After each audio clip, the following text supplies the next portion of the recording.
Saya percaya kita semua ingin menjadi orang-orang yang berhasil dan diberkati oleh Tuhan. Tetapi dalam kenyataannya seringkali kita melihat kebutuhan kita jauh lebih besar, sedangkan persediaan yang kita miliki sangat terbatas. Bagaimana kita bisa beranjak dari kekurangan kepada kelimpahan?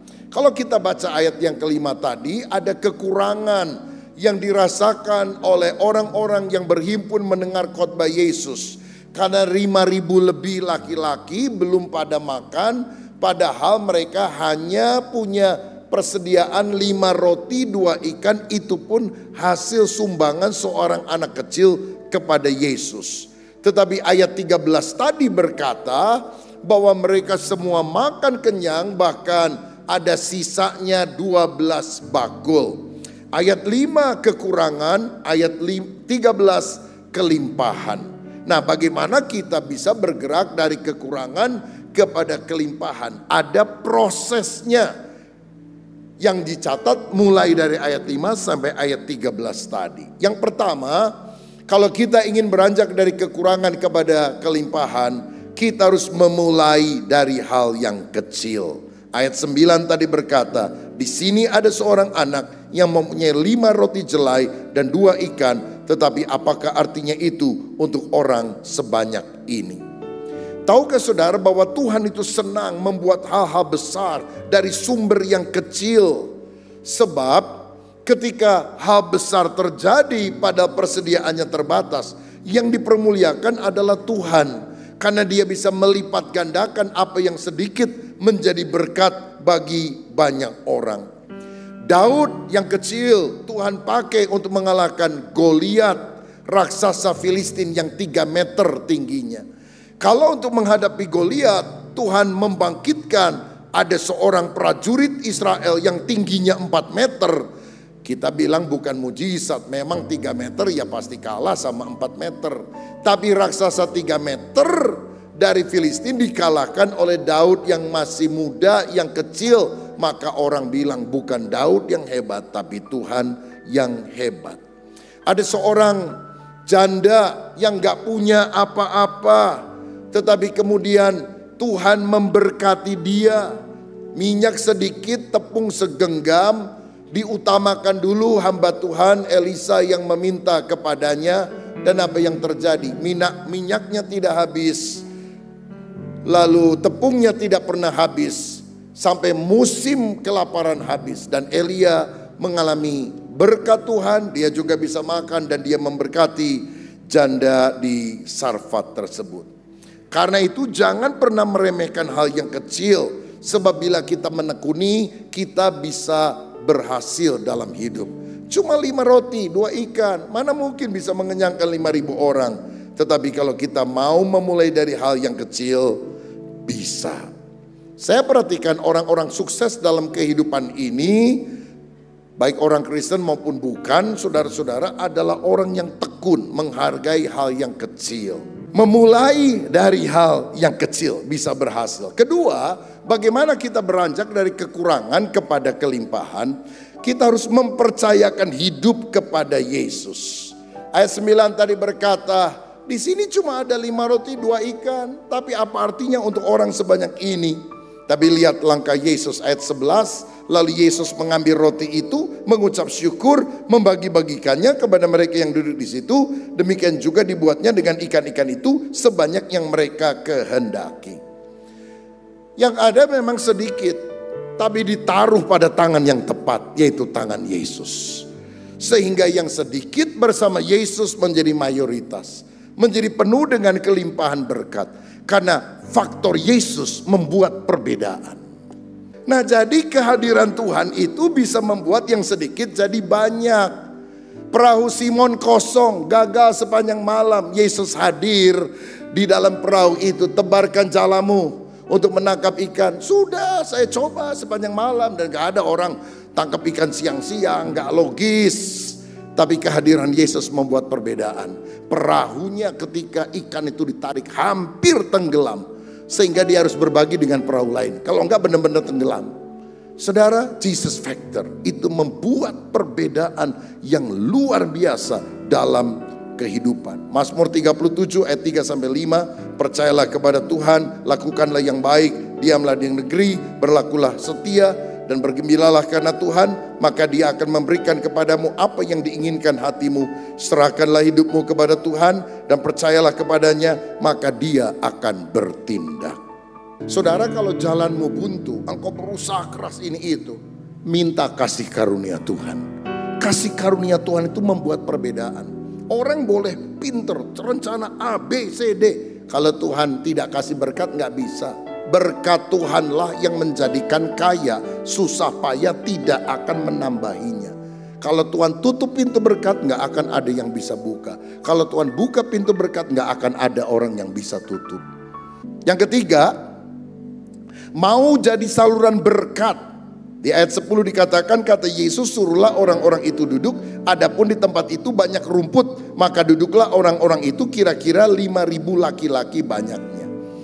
Bagaimana dari kekurangan menjadi kelimpahan? Pertama, memulai dari hal kecil. Kedua, mempercayakan hidup kepada Yesus. Ketiga, mau jadi saluran berkat.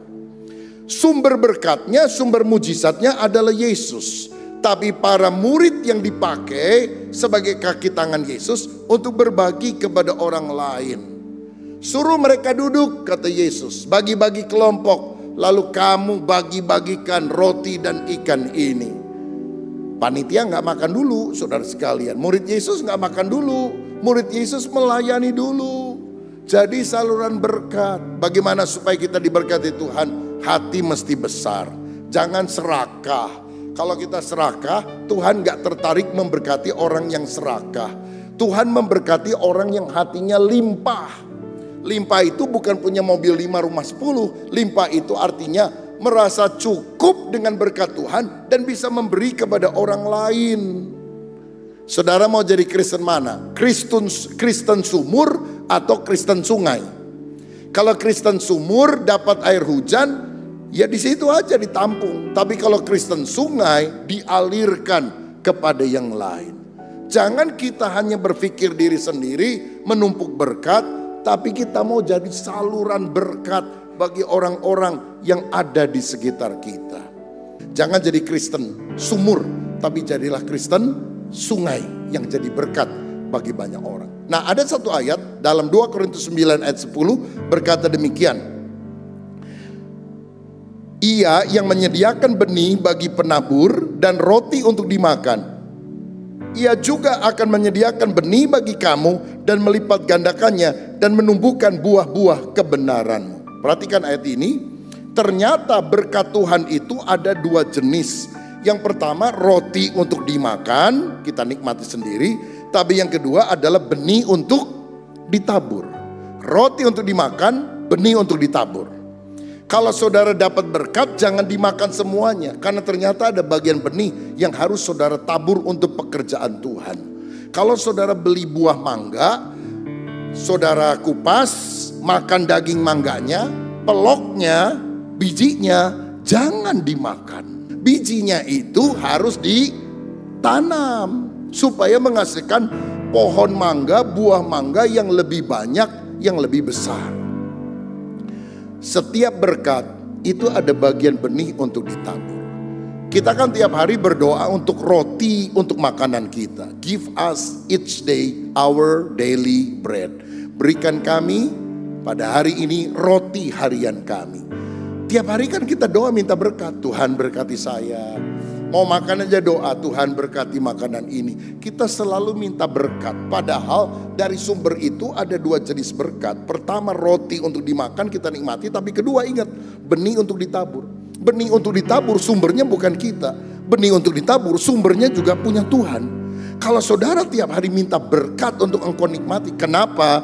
Engkau lupa berdoa, Tuhan titipkan kepada saya berkat-Mu agar aku bisa bagi kepada keluargaku. Bisa bagi kepada orang miskin. Bisa bagi untuk pembangunan gereja. Karena itu adalah bagian benih untuk kita tabur.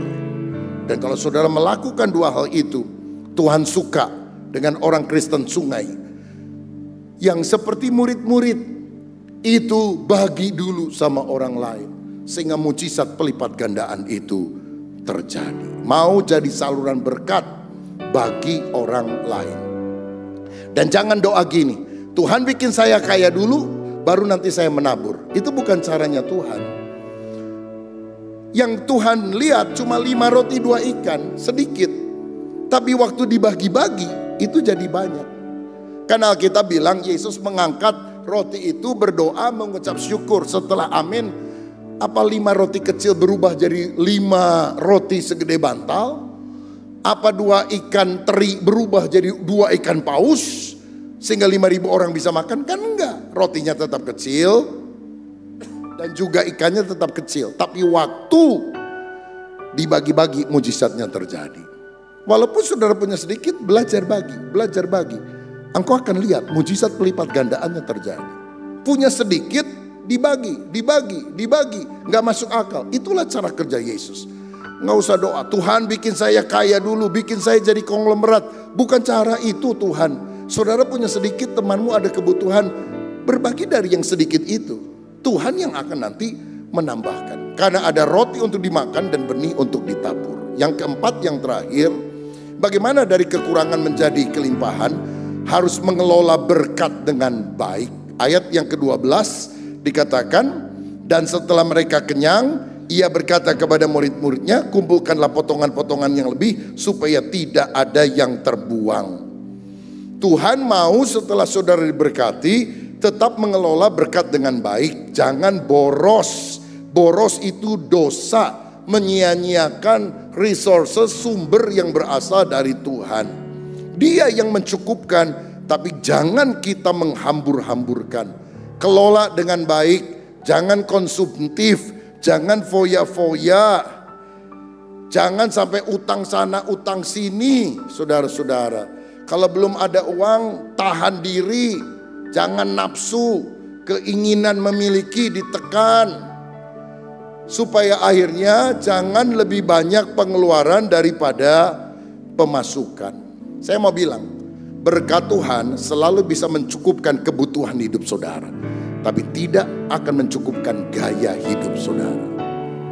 Kebutuhan hidup sederhana. Gaya hidup itu mewah. Kebutuhan hidup murah, gaya hidup mahal.